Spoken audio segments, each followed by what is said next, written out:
ਬੱਚਿਓ, ਸਭ ਤੋਂ ਪਹਿਲਾਂ ਮੇਰੇ ਵੱਲੋਂ ਤੁਹਾਨੂੰ ਸਾਰਿਆਂ ਨੂੰ ਪਿਆਰ ਭਰੀ ਸਤਿ ਸ਼੍ਰੀ ਅਕਾਲ। ਹਾਂਜੀ ਬੱਚਿਓ, ਅੱਜ ਅਸੀਂ ਸਾਡਾ ਵਿਆਕਰਨ ਦਾ ਪਾਠ 2 ਅੱਖਰ ਅਤੇ ਵਰਣਮਾਲਾ ਪੜਾਂਗੇ।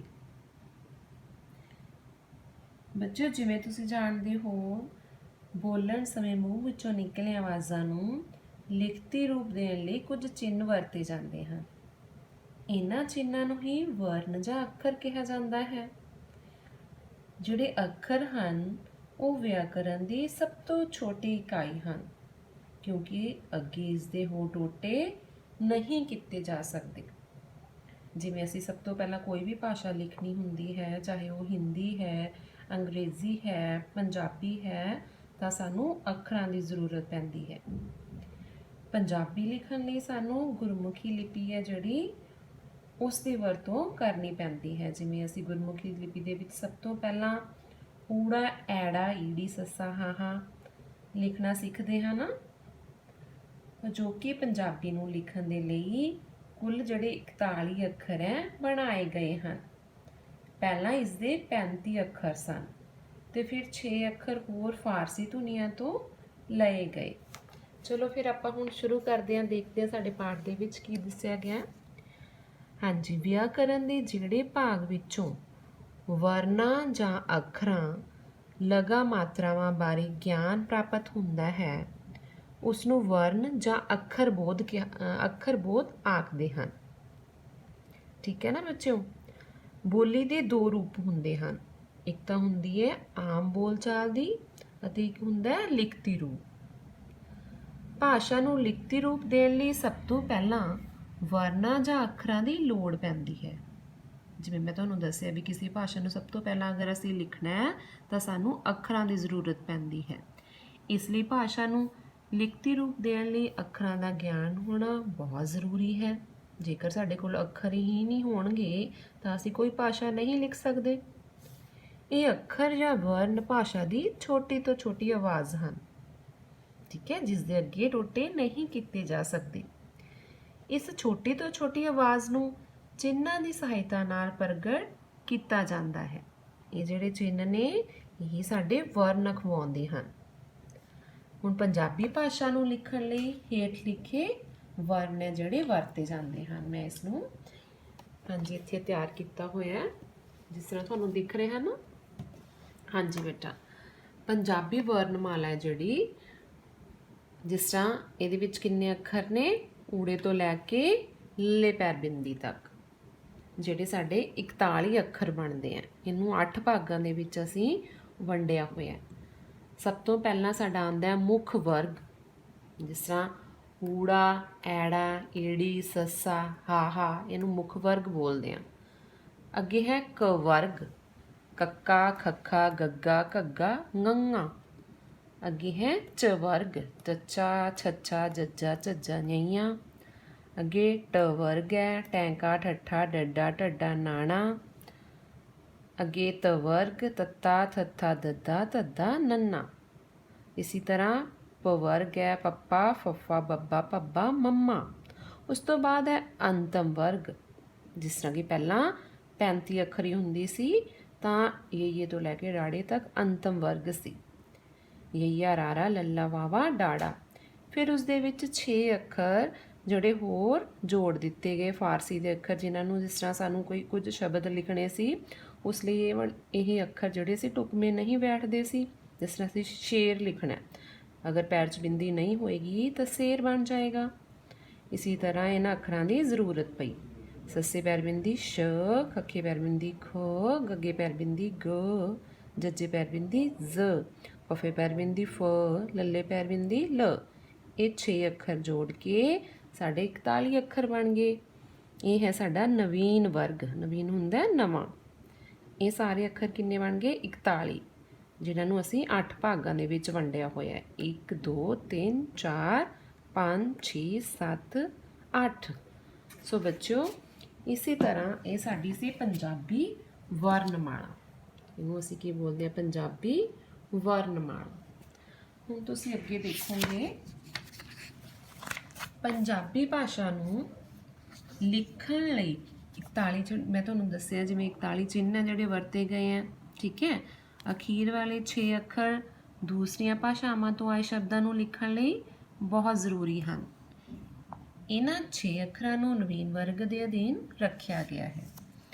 ਹੁਣ ਦੇਖੋ ਗੁਰਮੁਖੀ ਲਿਪੀ, ਜਿਸ ਤਰ੍ਹਾਂ ਹੁਣ ਆਹ ਦੇਖੋ ਸ਼ੇਰ ਮੈਂ ਤੁਹਾਨੂੰ ਦੱਸਿਆ ਪਹਿਲਾਂ ਹੀ, ਸ਼ੇਰ ਦੇ ਲਈ ਸੱਸੇ ਪੈਰ ਬਿੰਦੀ ਹੋਣਾ ਜ਼ਰੂਰੀ ਹੈ। ਖਰਗੋਸ਼ ਦੇ ਖ ਫੱਕੇ ਪੈਰ ਬਿੰਦੀ, ਗੁਬਾਰਾ ਗੱਗੇ ਪੈਰ ਬਿੰਦੀ ਗੂ, ਠੀਕ ਹੈ।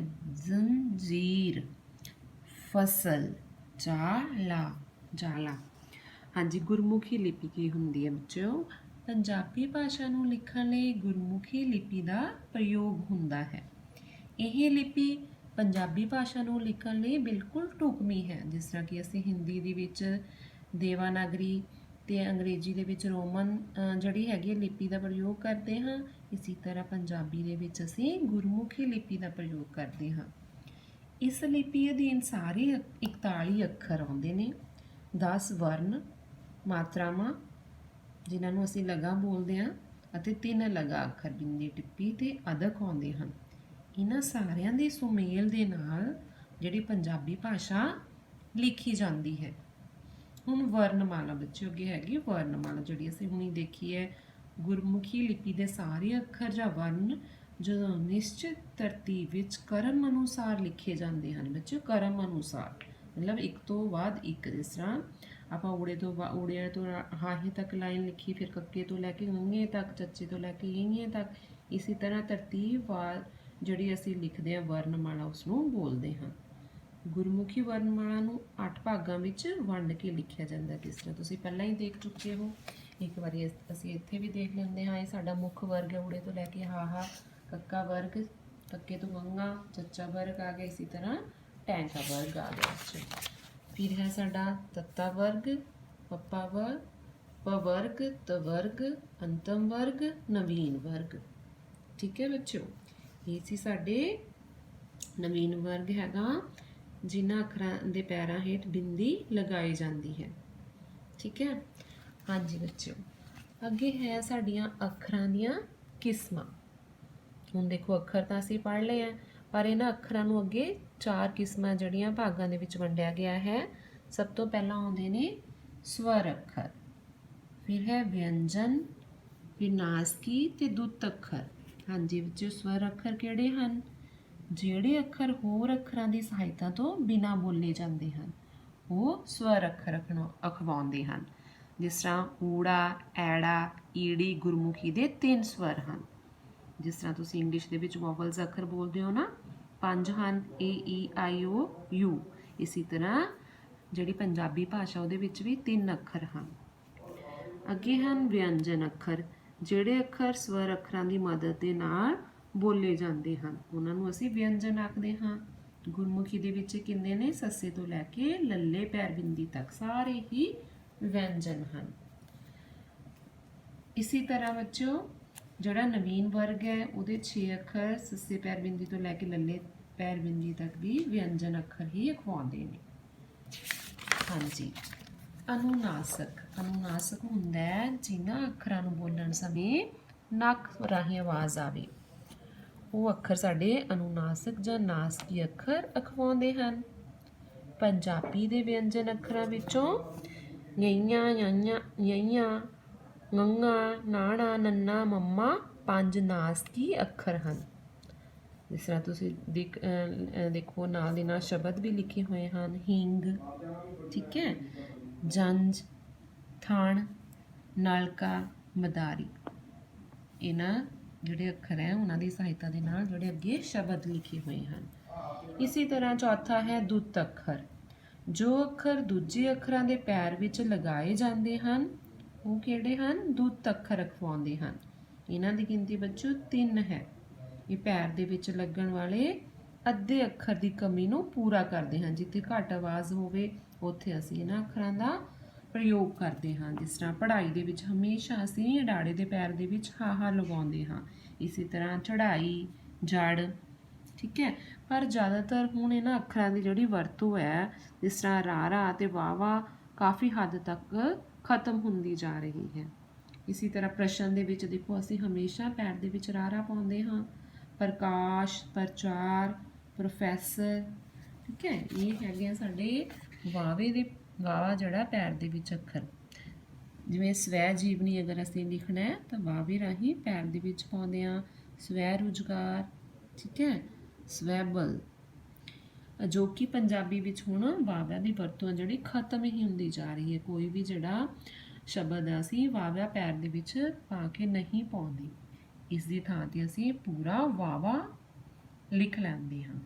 ਠੀਕ ਹੈ ਬੱਚਿਓ, ਮੈਨੂੰ ਲੱਗਦਾ ਤੁਹਾਨੂੰ ਇਹ ਪਾਠ ਅੱਛੀ ਤਰ੍ਹਾਂ ਸਮਝ ਆ ਗਿਆ ਹੋਏਗਾ। ਫਿਰ ਵੀ ਅਸੀਂ ਕੁਝ ਗੱਲਾਂ ਨੇ ਜਿਹੜੀਆਂ ਯਾਦ ਰੱਖਦੀਆਂ।